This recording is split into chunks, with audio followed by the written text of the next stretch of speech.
Assalamu alaikum dear students. My name is Muhammad Asif, and in this video lecture series we are learning the visual programming course. Students, this is week number 6 and lab number 6 and overall lab video number 9.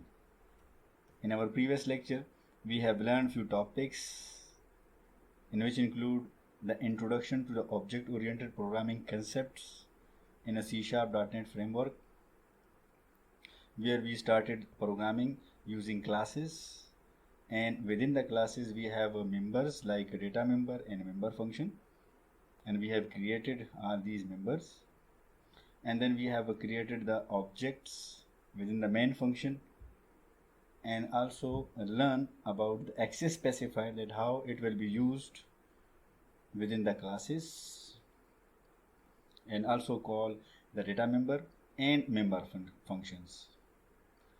And within the member function we have also sends, or you can say it receive some arguments, and also function having some return type.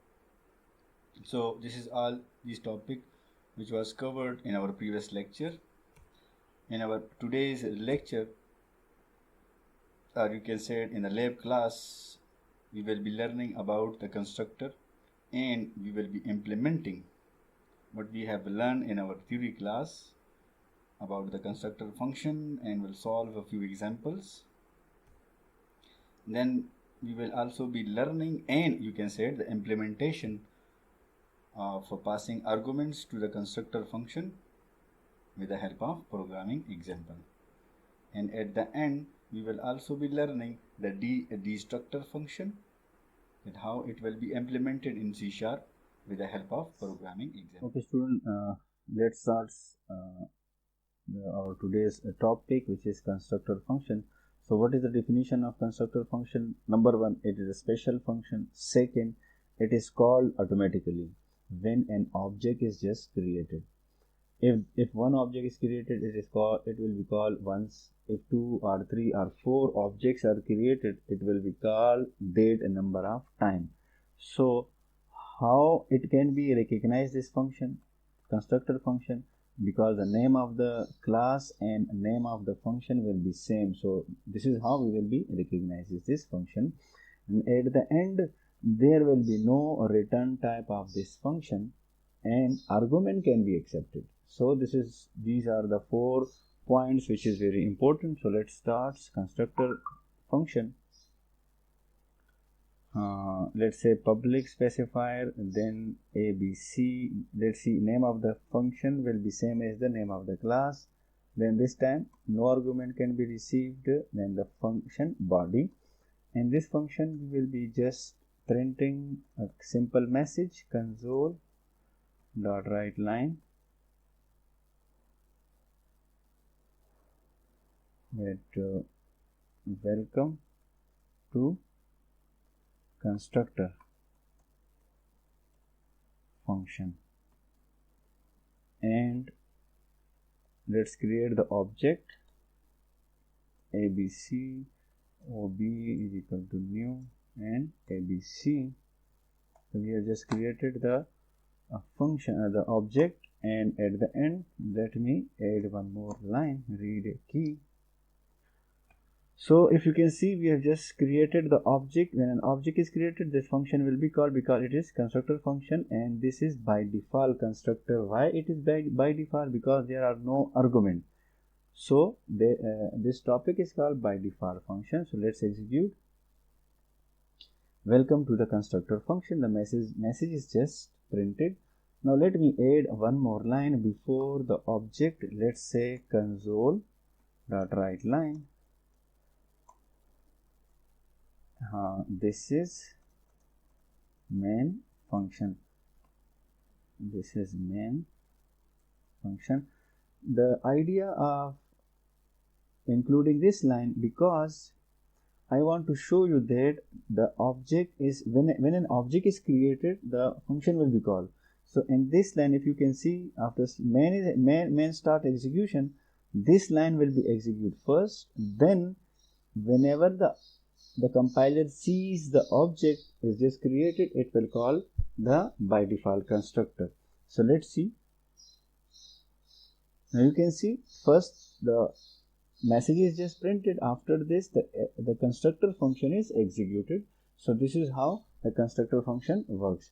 So now let's see, give him some arguments. Let's say string name, and name will be, let's say also print the name of that whenever we will be receiving. So if you can see, there is an error message is shown because now the constructor have receiving one argument and we are not sending any kind of argument. So let me send some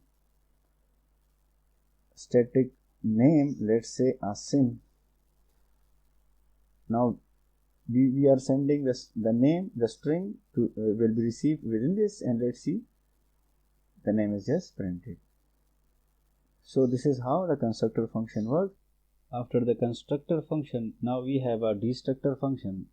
What is destructor function? It is a special function where it will be automatically called when an object is destroyed.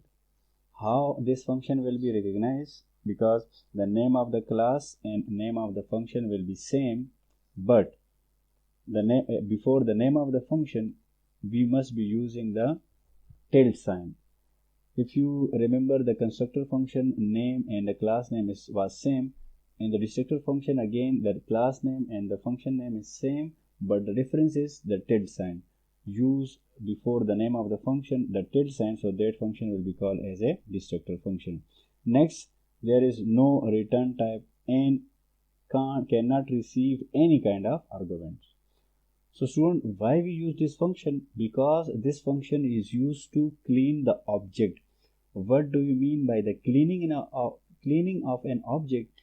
When an object is created, it acquired some resources of the computers. So when the object is destroyed, we must want that these resources should be free from them. So destructor function are used to free these resources. So now let's implement this function. So let me write the name of the, first the tilde sign and then ABC, then the body of the function. So this is how the argument, the destructor function is. If you can see, there is no return type, but you can also notice this, I didn't write the access specifier because there is no need for the access specifier in destructor function. So let me just print a simple message, that is, this is destructor function.